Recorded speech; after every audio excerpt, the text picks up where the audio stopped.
Hi, all. Hope you're doing well this week. I just wanted to share a little bit of additional information from last week's work and then kind of wrap up where we're going here with week 7. So last week, hopefully, you found interesting some of the discussion about study types. Um, if you have the opportunity or if you have a specific interest in doing research, this can provide you with at least these types. There are many other types of studies. Actually, I tend to focus more on qualitative research as opposed to quantitative, and these tend to be quantitative in nature. But there are many types of studies from an epidemiology standpoint. Epidemiology tends to be much more quantitative in nature, and these types of studies, cohort case control, clinical trials, all tend to be very focused on quantitative data and how we can use that data ultimately to help not only improve our care clinically, which obviously true clinical trials that are running of perhaps medical devices or of drugs or different treatments. Those are things that are helping to improve our care. But you can also use these types of studies, and as you found in your research, you can use these types of studies to determine what how things are improving our operations. So in our discussion this week, the focus was to choose one of the types of studies that we took a look at, and then how that study has improved operations in a facility. Or it could even be it could be emergency medical services. It could be a multitude of different care settings. But how have these types of studies been used to improve operations? So if you had posted a study that was just perhaps a pure clinical trial or something purely clinical, I may have pushed back a little bit on, and I didn't get to post as many as I wanted this week, unfortunately, but I may have pushed back a little bit on, well, how does this relate to operations in your facility? That question didn't mean necessarily that I thought yours didn't, but it perhaps didn't, or maybe it wasn't clear to me how you felt it related to operations. So that was. That was kind of our focus in the discussion.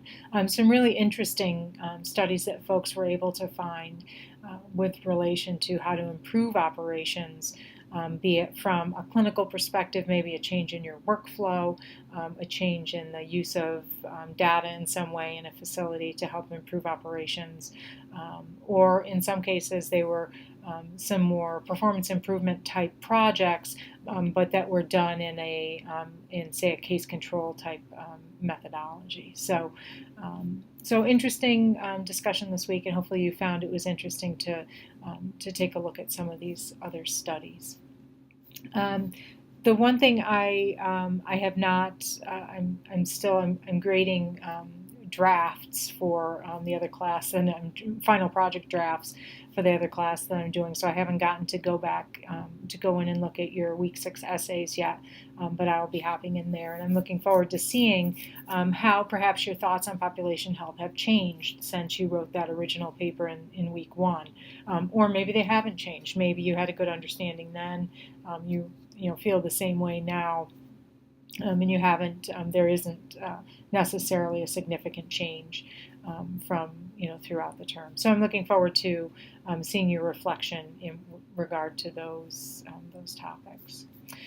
Let me flip over to week 7. So this week we're going to focus a little bit more on. Obviously, you're going to be working on your final project. That's going to be the bulk of your work this week. But I do want to focus on cost. So we looked a little bit, I provided a little bit of additional information on risk last week in reflection to the week 5 assignments. But we haven't spent a lot of time talking about cost. So, thinking about cost benefit analyses or cost effectiveness analyses and how they may be related to healthcare, and how we evaluate decisions in healthcare based on cost effectiveness or cost benefit analyses. And I actually the other class I'm teaching right now is a marketing class, and was just reflecting to them on how in the past, if we go back 25 years ago when I first started in this industry, the healthcare was fairly inelastic to demand. So pricing changes, demand, and didn't really impact the industry that much outside of pure revenue. It wasn't the type of thing where, like for example, this time of year we're starting to see toy prices increase. We'll start to see probably gas prices increase as we get closer to the holiday, because demand is higher. So they'll kind of balance that. Okay, how far up can we push the price before demand falls off? And that's what we see in the retail industry typically, and a lot of times in hospitality as well.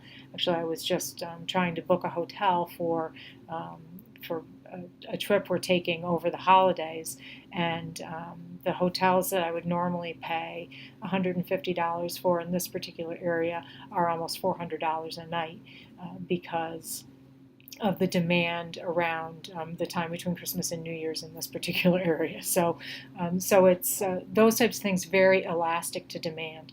Healthcare tends to be much more inelastic to demand. However, that level of elasticity is changing. So we're seeing a greater amount of elasticity to demand due to the impact of the consumer-driven health plans. So in thinking about that, and in thinking about the notion of cost effectiveness, cost benefit analysis, in our discussion this week, I just noticed a typo in the discussion post. I'll go back and fix that. But think about cost effectiveness analysis, or maybe accountable care organizations, ACOs, various health plans. Find an article that is related to that. It could be a study. Obviously, you're kind of in the realm here of looking at specific research, so you might find a study that looks at cost benefit in healthcare, or you may just find articles discussing, especially right now with ACOs, you'll find a lot of cost benefit analyses of ACOs out there, and how effective is it. There's been some question as to how effective financially they are. So you'll find that type of information out there. But we'll have a discussion about that, and share that summary of whatever article it is that you find with the class.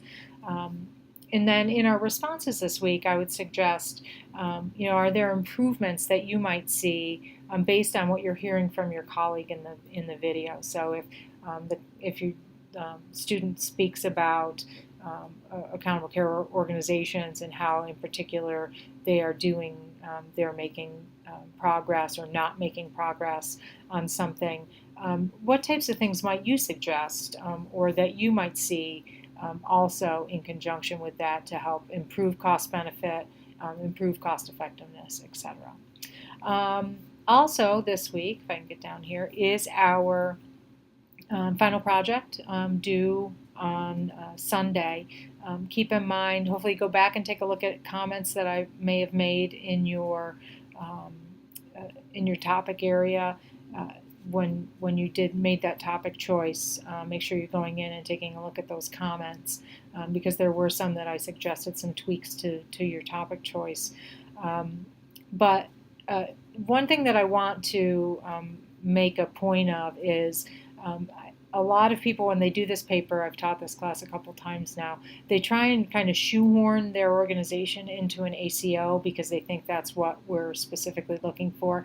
And that's not necessarily the case, even if it's maybe just a more complete care coordination model, or maybe it's some other type of innovative payer model. It doesn't have to be an ACO. It could be an innovative payer model that perhaps you can think of yourself. There's a room for innovation here. So be creative. But what the focus is how is our provider organization seeking to meet that triple aim, those triple aim requirements from the IHI, through additional care coordination, through more care coordination in your organization. And I have spoken to a couple of you about appropriate organizations. It doesn't necessarily have to be a hospital or a SNF or physician practice or home health. If there's another agency that you specifically were interested in, we likely have already talked about that, and that's fine, as long as you keep your focus on those questions moving forward. This obviously here is the description, the information about the project, but you're going to want to be submitting down here to this final project link. It's hard to give detail because it just puts everything in one giant block when I add the detail here into this final project section. So just something to be aware of when you're submitting your final projects. So can't believe we're in the end of week 7, or reaching the beginning of week 7 right now, but reaching the end of our term, partially through week 7. Remember, week 8 is a short week. It ends on Friday, so don't forget about that for next week. And overall, I look forward to talking to everyone this week in the Flipgrid, and also seeing your final projects. I think they'll be really interesting and innovative. So any questions, you won't want to put a question here in the Edpuzzle if it's about your final project, because I won't see it until week 8. So if you have questions that relate to the work this week or the final project, please email me or call me, and I will be happy to answer them. Okay, have a great week, everyone.